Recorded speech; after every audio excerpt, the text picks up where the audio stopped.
So after the Joker, Chris, your work moved in lots of different directions into three-dimensional and sculptural work, as well as continuing with painting.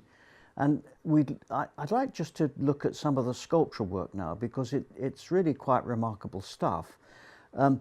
This image, which I believe had its origins in the root of a rose bush that was in your garden. Old house before I sold it. So tell us a bit about that.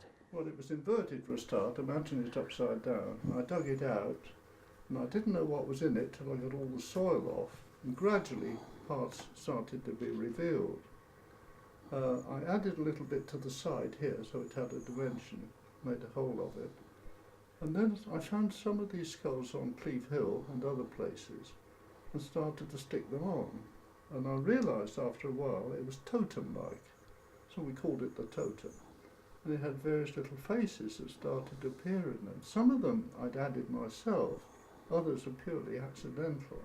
There's a little character coming round here at the moment, as I can see, which may come into view, two little eyes and a face like It's an an owl. owl-like, yes. An owl there. Another couple here. A donkey or what? So gradually various things start to appear within it. And then heads were stuck on and added to it. And a totem at the top. A rib cage? Of what? Yes, it's interesting to me how it's got resonances with work that you've just described in the Joker. So, for example, here, the enclosing. Do you remember you had the image that we've recently looked at of the woman enclosing the Joker? Yeah. Here, the skull, and I'm not sure, this could be the skull of a dog. It may be a fox, it may actually be a badger. It's a small carnivore. It's small, isn't it? Yeah. Enclosed within here. I can't say what it was, I picked it up. This is a rabbit skull here, this one. And as we come round, the bird skull that's going to come round here in a moment is, I actually think on reflection, it's a rook. It's got a beak to it, hasn't it? Yes, I think it's a rook.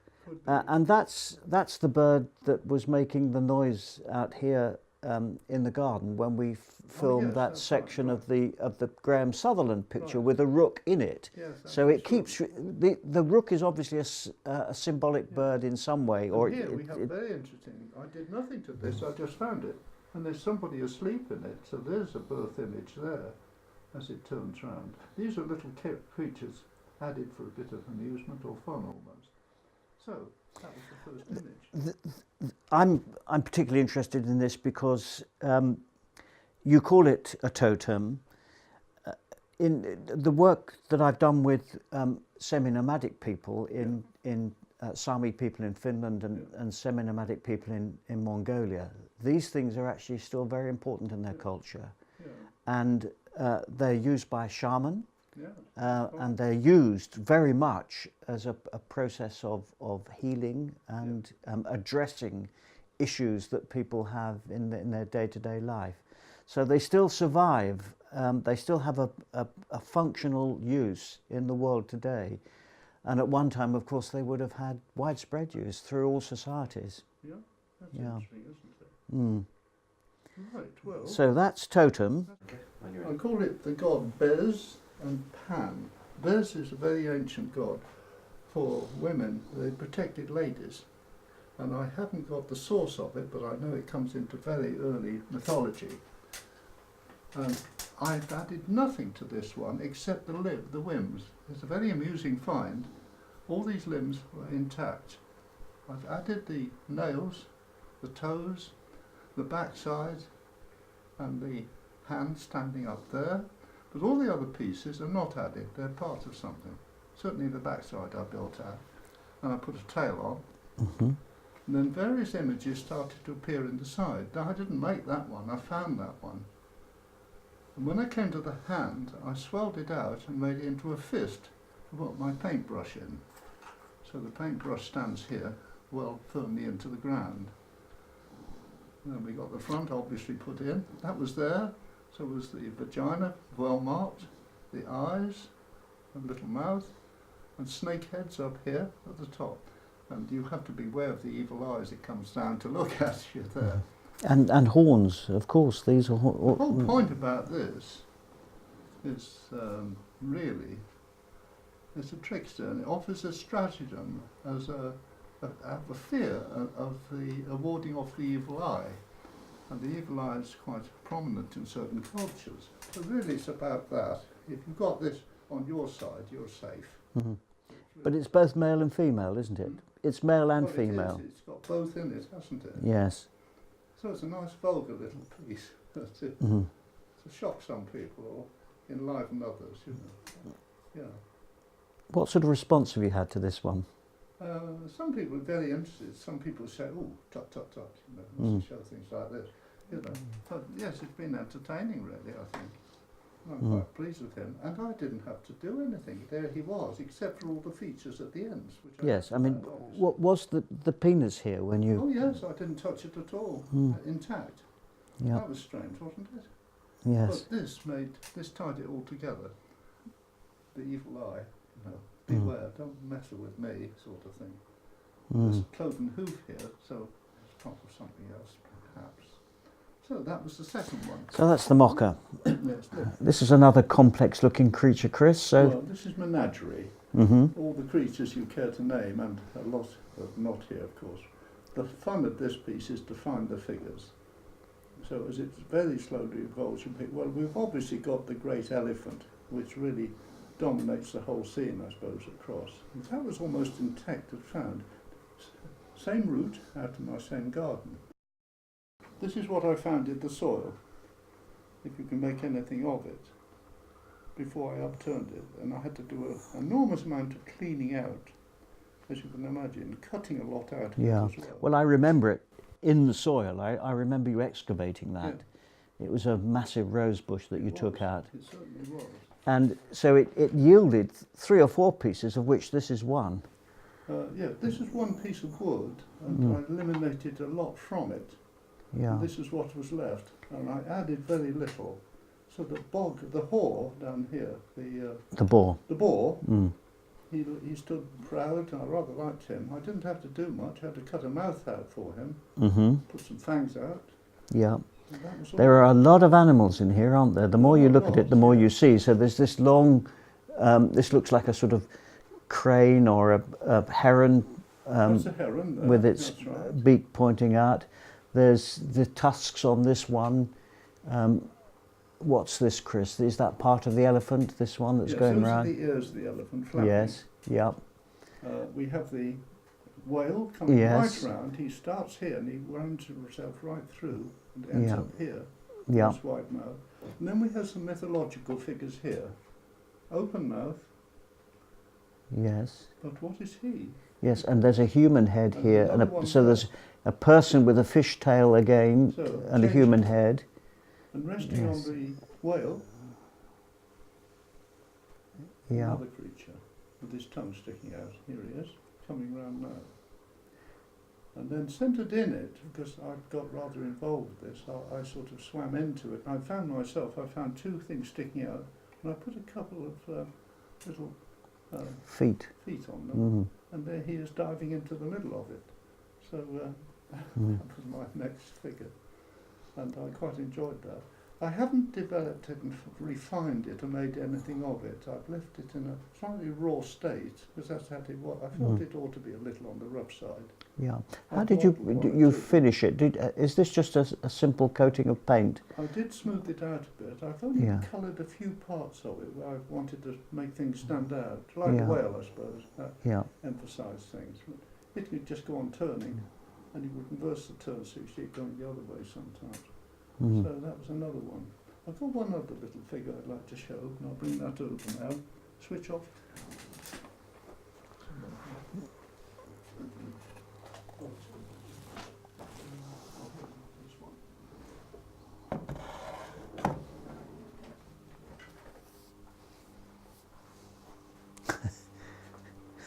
We're back to our Joker. Now this is a fun piece, really. Yeah. I call him the Joker because he's such a clown, and he's decided to go swimming or skiing, and he's a dab hand at all this sort of thing. Here he is hanging on to the edge of something. He's just about to slip over the edge, and as Yeah. it turns round, I built the hands on, of course. I had to add these bits, But the figure itself was as found, straight out of the soil. As he comes round, you'll see his face, little eyes face. Had to drill the eyes in as well. And he seems to be in balance despite the fact that the upper part of the body is quite disproportionate to the lower part. Absolutely. I mean, it's a crazy, nutty figure, isn't it? You know, I'm making a joke of Joker, really, as he turns round. It's a fun piece, really. I've got one little image to follow this, which is a little on the dark side. So I'll bring that up now. That was that one. Now I can spin on round for a minute. This is a sinister piece.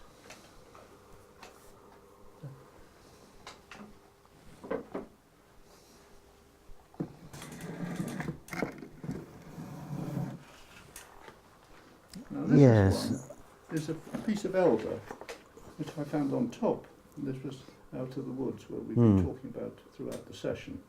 The back side of it is just a piece of rough wood. As we come round, you'll see nothing to it. It's very, nothing there. It's the other side that was intriguing. So I'll stop it briefly when we get round to it. So this is what I picked up. And as it turned, something started to reveal itself. And it's no smiler, this one. This is a dark figure. Occasionally we have to go into the dark to see things properly. It starts, it's a little bit rounded head here, and you can switch it off at this point in a moment. We could switch it off now for a minute, and then we'll switch it on again. You begin to see two eyes across, and a nostril, a little eye, and some teeth. Take it round a little further. That's it. Stop again. So you can see curious faces appearing. I didn't have to add anything to this. This is as found. The only exception was I did make a little eye hole for the centre of the eye to make that emphasising, and I just forced out the teeth. They came up. Well, you say this is elder. Elder. And in the part of the country where I come from, which is North Berkshire, there was a lot of superstition and folklore about elder, and one of the things that we were told as children is that you never burn elder on an open fire because it releases the devil. Oh, right. Isn't that interesting? How it ties in with looks devil-like, doesn't he? Yes. I wouldn't want to meet him. He's got that sort of dark character to him, hasn't he? Yeah. Let's let him go around a bit more. Oh yes, take it. We go into reverse now. Do it again, then we'll go back the same way. No, once more. No. Again. He'll come back this way now. That's it. You can stop it at any point there on the way round. Yeah, well, let's get him. Stop it again, you see it again. A slightly different viewpoint, you know. Yes, it's almost snarling. Yes, it's not a nice chap. Anyway, I met him up there. So I've got a few characters like that about. I've got 1-2 potteries on your show, but I don't know if we need any more. Well, it's up to you. I'll show one, I'll show one other piece. It's a nice chunk of stone that's on. God, that's heavy. This may be a bit too heavy for the pot. We'll try it, see what happens. Oh yes, yeah, these are this is remarkable. sort of an invention, Yep. this one. So let me just ask a scene setter before we go into this. So we've Chris, we've just looked at some of your sculptural figures that were taken out of tree roots. Yeah. Now we're going back in time, aren't we? We're looking at a work that came out of a pottery phase, which was another interlude from the painting. Yeah. And the pottery was what, sometime in the 90s? Mid-90s. Yeah. Well into the work. Yes. Yeah. So here's one of the pieces. It's a heavy piece to turn. And it's pure invention. You would think Owl the Pussycat, possibly, that sort of idea. And certainly have an Owl and a Pussycat sitting in the pot, maybe. And it's just fancy as we go round. There's nothing, there's no storyline. The wavy sea, that suggests the sea going to the bottom, doesn't it? And I was making a series of bird pots at the time. So this is one of my bird pots.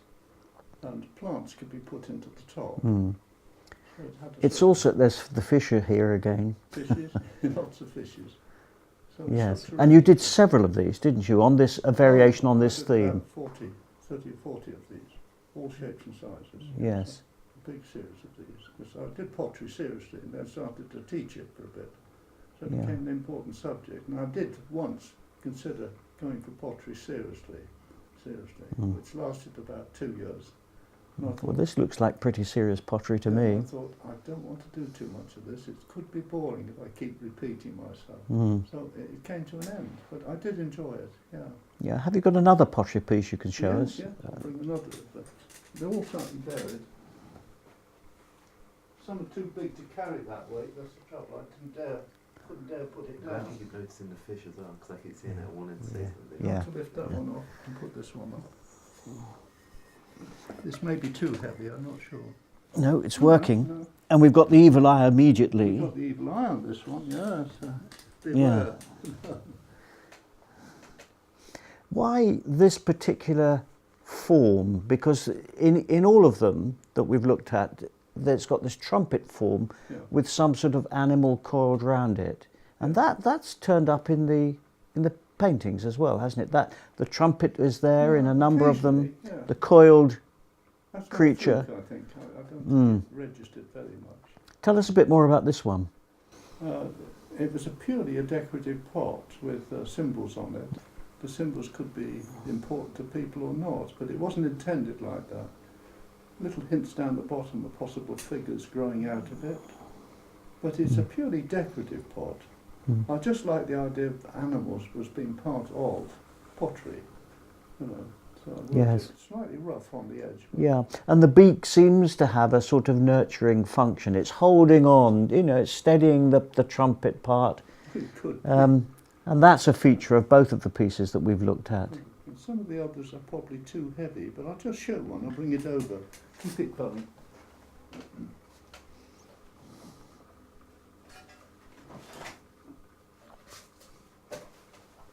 I'm not going to put this on because I know it will be Well, too shall I heavy and it would damage yes, it. right. So that's a pot that is Now, I always, when I look at this one in the studio, I think, well, this is unfinished. well, it is. It's the first stage of pottery. You know the first stage of pots, Yes, and it hasn't been glazed, yeah. just in the raw, and it would need another firing. So really, But it's the just same that shape. form I just again, like isn't the it? shape. Yeah, It's yeah. just had a nice shape. These are all hand built, of course. You don't put these onto a wheel. You hand build them. Hmm. Build them up gradually. When you say hand built, you mean from slabs or coils or Using your both? hands and not putting it on a pot. Putting it on the thing so you can turn it to work it, but using your hands to shape it Right. and scraping it and Yeah. scraping it. Yes.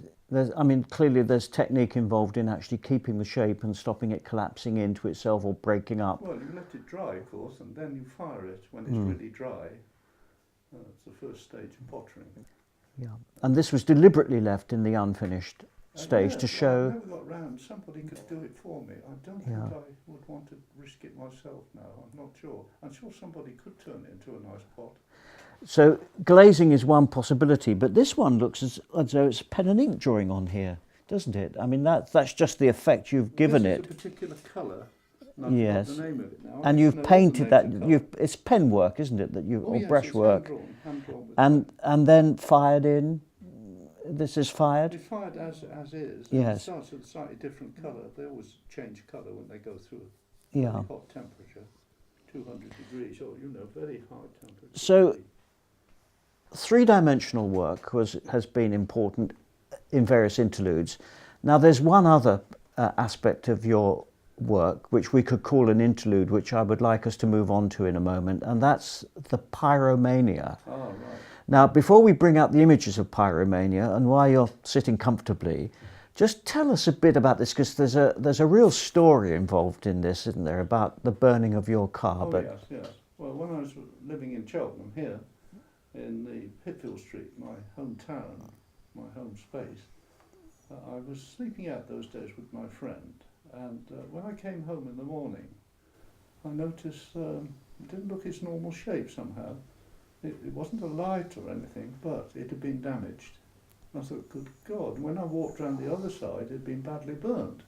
So what had happened is somebody in the early mornings, with a bit of insight, phoned the fire station because it was ablaze. And they came within about 5 minutes or less, which is remarkable today, and put it out. But they left no record or knowledge about it. It just happened. They put it out. So somebody set fire to your car, Yeah, the somebody fire said- brigade came and put it out, and and in the morning you woke up and found it. Nobody bothered to tell you that. Well, there are ways. If you know how to set a car off, you set it off. You lift up the bonnet, you put certain things together, and it'll either fire or it'll catch fire. It'll either light up and become a live car. Oh, I see. It's a Yes, technique. yes. So It's got you lots think of somebody stuff. might have wanted to steal the car? That's right. It was for stealing purposes. And of course it caught fire instead. Mm. So they ran. And of Yes. course it would have done untold damage because it was full of petrol and it would have blasted the front of my car, God knows what. So I Yeah. was furious about this. And that led to what we call pyromania, people who like setting fire to things. Mm. And from then on Cleve Common, where I've been doing all this work, I found 8 cars spread all over all the part of the place. That have been burnt out. And I was furious and I wanted to set fire to these kids. I've never been so angry in my life. Furious. Until I found some rather lovely images. And I've got Yes. 1 or 2 here I'd just like to show. Let's have a look at those, I'll bring Chris. them over. Yeah. Yeah. Right. No, So this what is water. what happened is that you were now visiting Cleve Common frequently, and you found these burnt out cars, and then of course, being you started to see imagery emerging from the burnt out hulls and the rust marks and so on. And I changed direction entirely. Yeah, ceased and to into paint. photography. I became a photographer, which I've never done before. And in fact, you produced, I think, about 40 of these photographic images, and we had an exhibition We did. in Gloucester, near the cathedral, I seem to remember, Yeah. back 10 years ago now. Yeah. And you've got just 2 of the images. It's a pity there are not more, actually, because they are really quite remarkable images. Got 1 But or 2 more, but this is the Turner-esque one, isn't it? It's a real piece of, it's classic Turner. and, yes, it was called Turner because it looked very much like Turner. It's no such thing, of course. It's not the land at all. It's something quite other. But you have to search that out and find it. It's the effect of land, water, on the damaged goods, really. So this is a rusted surface Yeah. here, isn't it? We're looking at a part of the panel of the car that's rusted, and then we've To got... upturn it to see it as it was, Yes. up on end. The other end, the other way, I think it was. Keep going round. Yeah, there we are. And that's the side of the car frame just going down there. And this was just damage. And all this stuff that looked like water is purely coincidental. It's just something Yeah. that happened when the water and the sun burnt into it, and it stayed there for weeks and it Yes, gradually changed. just weathering It's processes. a weathering process, Yeah. exactly. And then we've got another one underneath it. And this one was a more finished job altogether and became quite an important part of my studies of these. And there may yet be another exhibition of it one day, I'm not sure. I'm not sure if that shows up clearly or not. But when I photographed this one, it was a beauty, I thought. It had images already in it. It had what looked like a sort of animal coming down here. There was a hint of something here, 2 horns, and that later became the face of a Cheshire cat. Mhm. And here, on this side of the bonnet, a strange-like figure here, and that became a Joker figure again in the end. Yes. I'm not yeah. sure, I might have a picture of that. I think it might be worth finding that. But while Chris is looking for that picture, I could just, the irony for this whole exhibition for me, and it's an interesting one, is that he was outraged when his own car was burnt, and then when we put the exhibition on in Gloucester, a number of people who visited the exhibition were also outraged and wrote in the visitors book that what's this man doing, encouraging people to go around burning cars. That was strange, wasn't it? You've got quite the wrong idea. There you see, just put it alongside the other one, you might see how this image is turning into the Joker. Yes. Put the horn back on, you see. Yeah. And various little things are starting to come out. The original image, that's as I photographed it, and this is beginning to see other things. Yeah, very clearly appearing now in the it, you see. Joker's emerging. There's a And, face and there. there's a bear here, very clearly a bear. Look, here's an ear, an eye, a snout. There's a brown or black bear It's a brown here. owl, a brown bear. isn't it? Yes, and there's probably a Frisian cow here. Here's the face. There's the face there. And look, here's the rook again, Yeah. sitting there, Chris, Yeah, looking at here us. as well. Here he is. And here's in he's- the raw state before it developed a little bit more. So Hmm. again, it's a transformation scene from these things. Yeah. It's all about transformation, my work, I think, largely nowadays. Yes. And so there we are. The only final thing we did was to go down to the River Severn Hmm. and find a whole new set of images. Yes. Unfortunately, I didn't bring them with me, so there we are. Okay. This is something I feel that I ought to do now that I've come to the end of the sequence. So, to round it out, someone said, what are you going to do when you finish this book and all the other things? So, well, I've got a Joker here and he's malformed and I've got to work on him. He's obviously too short down here. And this is the head. And there's acrobats coming in and people pouring round. And we're on stage. We're always on stage with my work, nearly always. So I've got to settle down to this and do an oil painting on top of it. So that's the plan. So when did this start, Chris? This one. About 15 years ago. So this is really A long-term long work. term, and I thought Yeah. it's not getting anywhere, but I'm not going to destroy it. I think I might better get something out of it. But when we look at this, it's a composite, isn't it, of lots of images that we've already What's going looked on? at. What on earth's going on in the middle of all Yeah, and these sort of swimming-like people here. that? So there might be a feminine. Yeah, Or and there's always the ambiguity of male and female. So there are male shapes, there are clearly female shapes I as think well. it's got potential, so I'm going to work on it and just hope that something may grow out of it. Of course, I might get so furious I'll destroy it, but I hope not. You know. Well, you haven't destroyed anything for a while, have you? No, I might refrain from that now. Yeah, you may have grown out of that phase, Chris. Not in of the top corner. We do have a picture of, right at the top of the picture you've got. That scene up there. From Yes. Yeah. The scene. So. Yeah, well, I think that's that holds up the whole story. It continues.